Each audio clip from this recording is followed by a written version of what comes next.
The dark web was a hidden world, a place where whispers turned to screams, where anonymity bred monsters.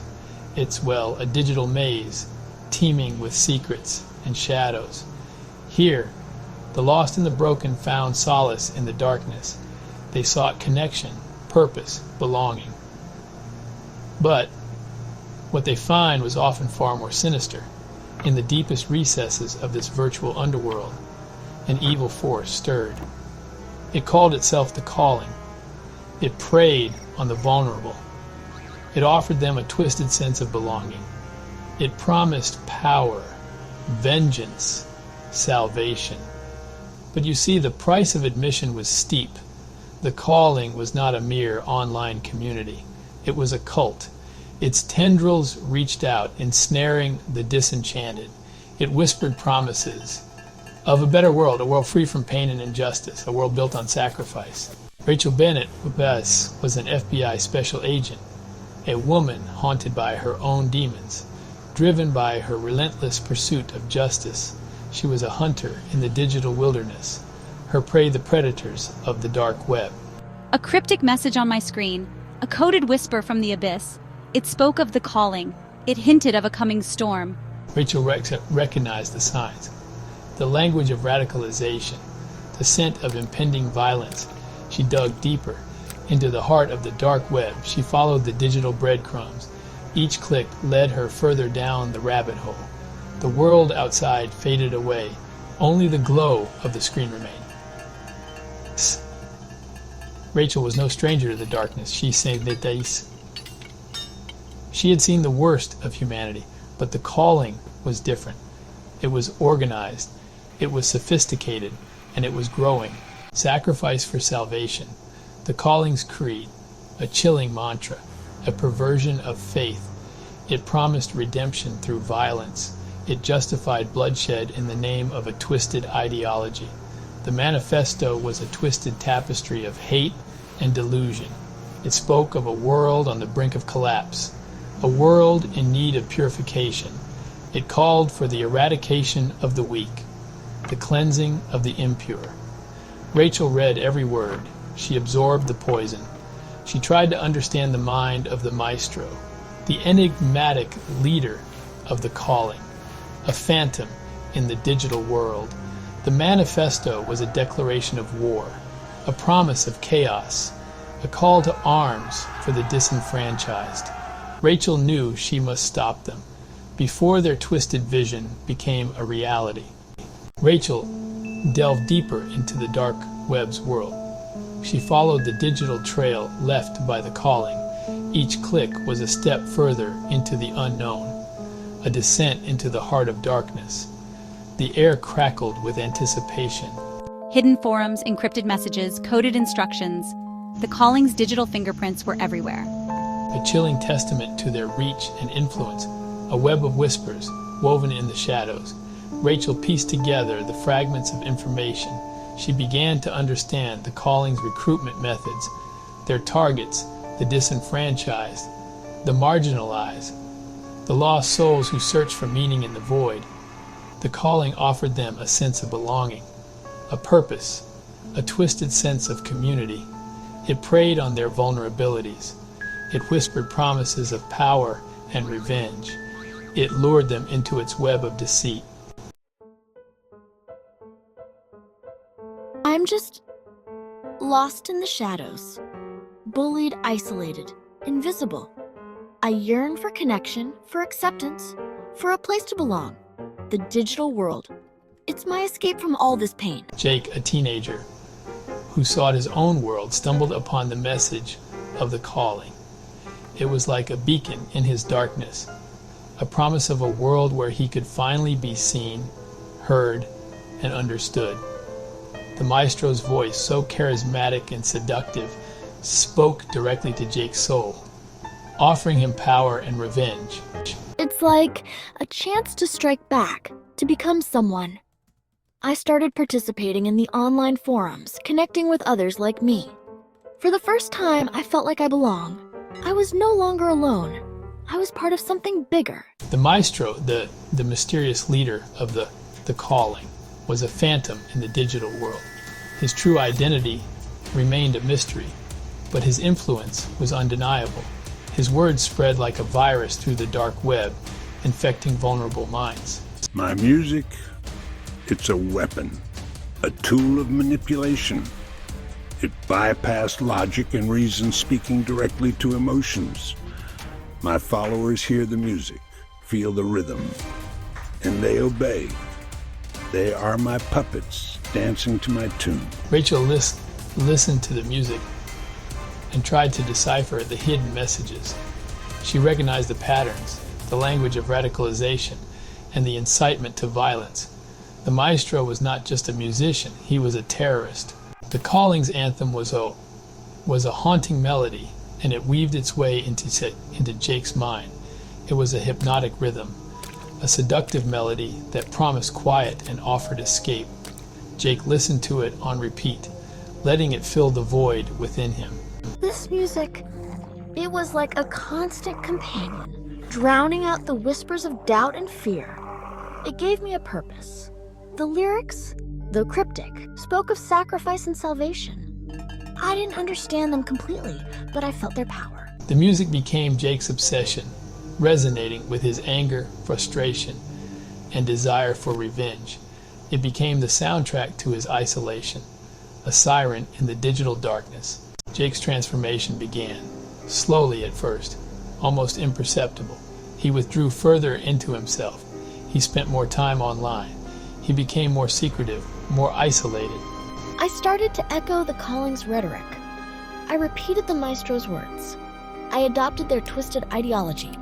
I saw the world through their distorted lens. I became a different person. His anger festered. He started to see enemies everywhere. He felt a growing sense of injustice, a burning desire to strike back, to make them pay, to make the world see him. The Calling offered me a path, a way to channel my anger, a way to make a difference, a way to become someone. I embraced their twisted vision. I became a disciple of the maestro. Break the silence. Ignite the flames. The coded message hidden within the anthem's lyrics was a call to action, a command to unleash chaos, a directive to strike fear into the hearts of the unbelievers. I received the message. I understood its meaning. I knew what I must do. I was ready to prove my loyalty, to earn my place within the Calling, to become a soldier in their twisted crusade. He assembled the device. He followed the instructions provided in the coded messages. His hands trembled with anticipation. His heart raced with excitement. He was about to make his mark on the world. The subway station, crowded, noisy, chaotic, the perfect target. I planted the device. I set the timer. I melted back into the crowd. I disappeared into the shadows. The explosion rocked the city. A deafening roar, a flash of fire, a scene of carnage.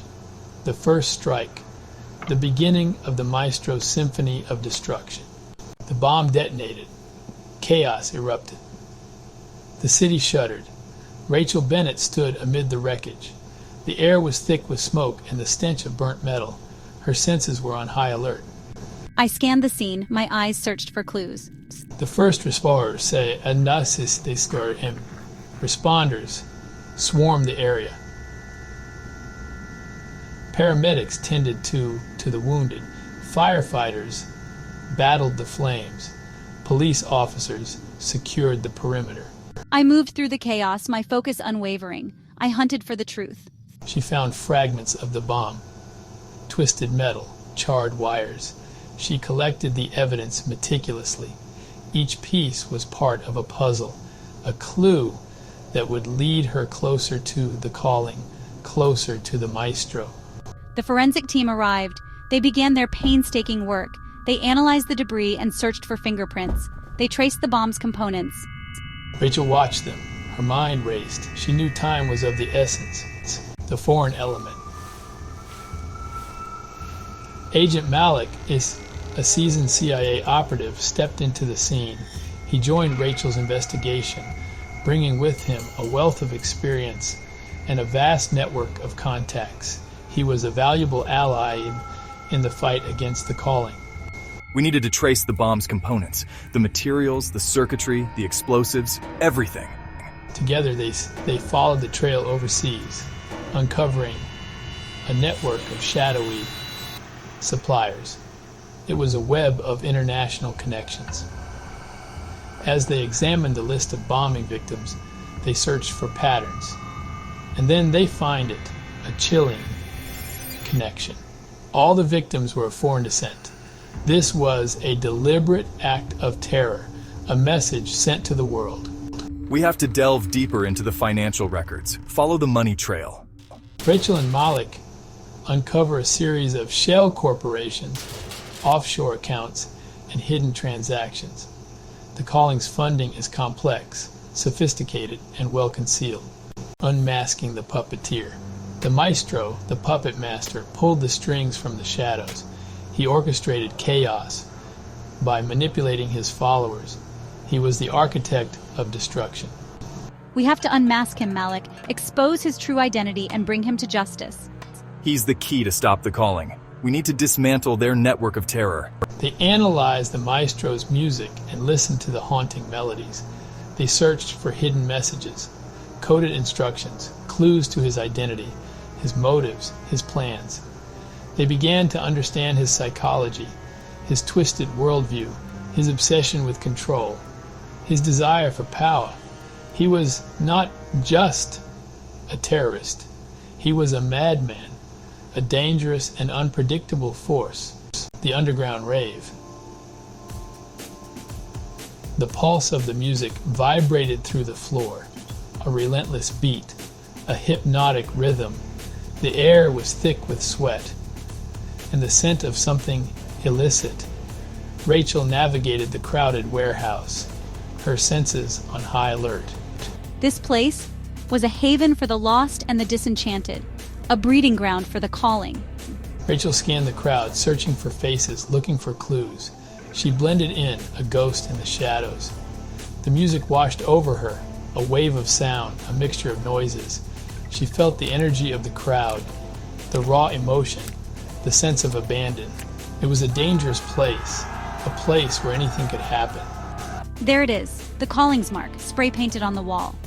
A reminder of their presence, a warning of their power. Rachel knew she was close. She was in the right place.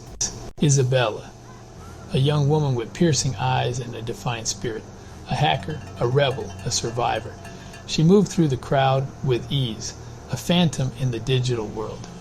Hi, I'm Rachel. I need your help. We need to decode the maestro's music. Your expertise could be crucial. Isabella hesitated. She was wary. She had her own secrets, her own reasons for being here. A past she wanted to keep hidden, a past connected to the calling. I understand, but this is bigger than both of us. We need to stop him. Think about justice. Think about revenge. Rachel pressed her, appealing to Isabella's sense of justice, her desire for revenge. She revealed her own vulnerability, her own demons, building a connection, a fragile trust. Isabella agreed to help. She led Rachel to a secluded corner of the warehouse, away from the noise and chaos. They huddled over a laptop, the glow of the screen illuminating their faces. All right, let's see what we can uncover.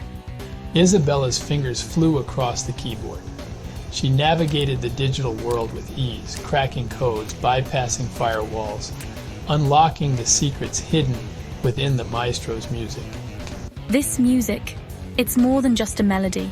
It's a complex algorithm, a series of coded instructions, hidden messages, subliminal commands. Rachel watched in awe.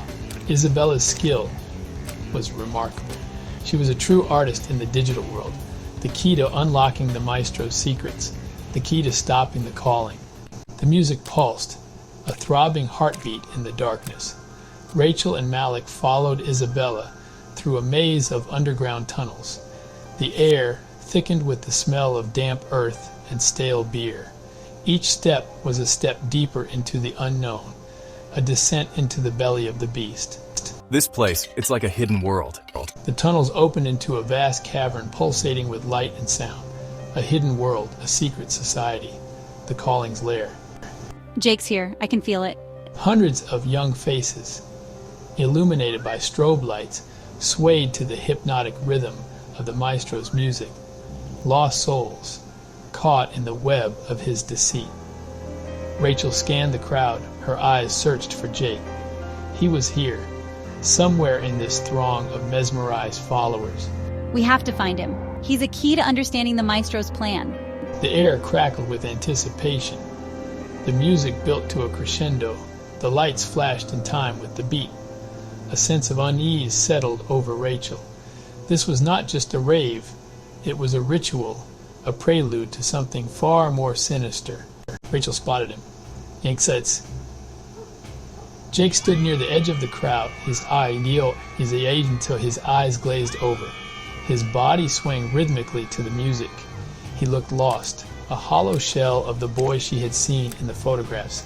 He clutched a small metallic object in his hand, its surface gleaming under the strobe lights. Jake! She pushed through the crowd, Malik close behind her. The music pounded in her ears, a deafening roar that threatened to drown out her thoughts. She reached Jake, grabbed his arm, and pulled him away from the pulsating mass of bodies. Jake, it's me, Rachel. We need to talk. He stared at her blankly, his eyes unfocused. He didn't seem to recognize her. The music had taken hold of him, erasing his identity, his memories, his very self. He mumbled something incoherent, his words lost in the din of the music. Rachel tightened her grip on his arm. She had to break through the maestro's hold on him. She had to reach the real Jake, the boy trapped inside this hollow shell. Suddenly, the music stopped. Silence descended upon the cavern, a stark contrast to the previous chaos. The lights flickered and died, plunging the space into darkness. Panic rippled through the crowd, a wave of fear and confusion. Oh no, it's a trap! A single spotlight shone on a raised platform at the back of the cavern. A figure emerged from the shadows, cloaked in darkness. The maestro. He raised his hands, and the crowd fell silent, their eyes fixed on him, their faces illuminated by the single beam of light.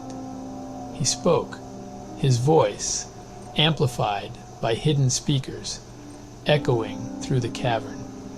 His words were laced with venom, a twisted sermon of hate and destruction. Welcome, my friends. I promise you power, revenge, a world cleansed of the unworthy, salvation through sacrifice. Rachel realized it was a trap. The maestro had lured them here, into his lair, into his web of deceit. He had planned this, orchestrated this moment of chaos and confusion. He was playing them, manipulating them, using them as pawns in his deadly game. The maestro's lair became a scene of pandemonium. The sudden darkness, the maestro's chilling pronouncements, the real fear in the air. It all culminated in a frenzied rush for the exits. People screamed, shoved, and clawed their way through the darkness, desperate to escape the suffocating grip of the cavern. We have to reach him no matter what. Stay close and keep moving forward. Rachel, Malik, and Isabella, however, pressed forward, determined to reach the maestro.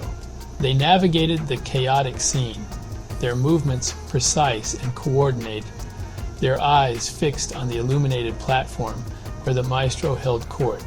The crowd, a sea of panicked faces, parted before them, driven by their own primal need to escape. There he is. We're almost there. As they approached the platform, Jake, momentarily freed from the maestro's hypnotic hold, lunged forward, tackling the cloaked figure.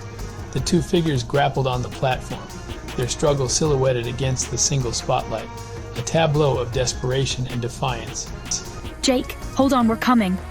Rachel and Malik reached the platform just as Jake wrestled the maestro to the ground. Okay, that case. They quickly subdued the cloaked figure, ripping away the hood to reveal a face, both familiar and unsettlingly alien. The maestro, the mastermind behind the calling, was finally unmasked. The courtroom was a stark contrast to the dark, chaotic cavern. Sunlight streamed through the tall windows, illuminating the dust motes dancing in the air. The hushed whispers of the spectators, the rhythmic tapping of the court reporters' fingers, the rustling of papers. These were the sounds of order, of justice being served. Ladies and gentlemen, I stand here today to recount the harrowing events that led us to this moment. The discovery of the calling, relentless pursuit, final confrontation with the maestro. The maestro sat quietly and unimpressed in the defendant's chair. His eyes devoid of emotion, his face was a mask of indifference. He seemed detached, almost bored with the proceedings. The weight of his crimes, the lives he had destroyed. His manipulation, his ideology, his sin, destruction, these are the things we must never forget. The jury listened intently, faces etched with a picture of horror and fascination. They heard testimonies of the victims, the families torn apart by the maestro's actions, the survivors haunted by the echoes of his music. The weight of evidence was overwhelming, a testament to the devastating impact of the maestro's reign of terror. Concluded, the verdict delivered, the maestro sentenced to life imprisonment. Justice had lived, but the scars etched into the hearts and minds of those affected by the calling. The world had averted a catastrophe, but the echoes of the maestro's symphony continued to reverberate. Jake, you were a victim, a pawn in his game, but in the end you found your sister. Her sacrifice will be forgotten. Visited Jake's a simple head marking her final place.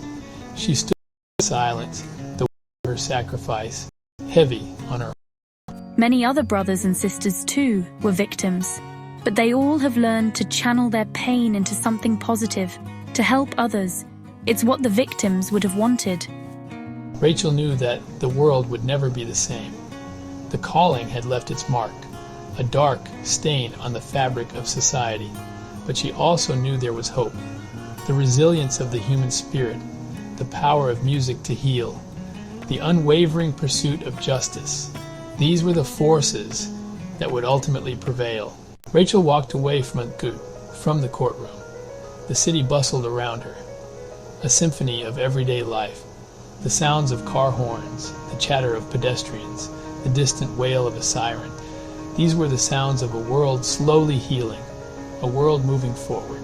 It was time to let go. The calling's anthem, it was just a memory now. She deleted the calling's anthem from her cell phone, a symbolic act of severing ties with the past. But she knew that the music, the message, the memory would always be a part of her, a constant reminder of the fragility of peace, the seductive power of hate, the enduring strength of the human spirit. The maestro's symphony was unfinished, but it lives on, transformed. I'll keep fighting, hunting the shadows, protecting the innocent. The fight against darkness is a never-ending symphony, and she was ready to play her part. This video tells the visual story of the new novel from David Erickson called The Calling.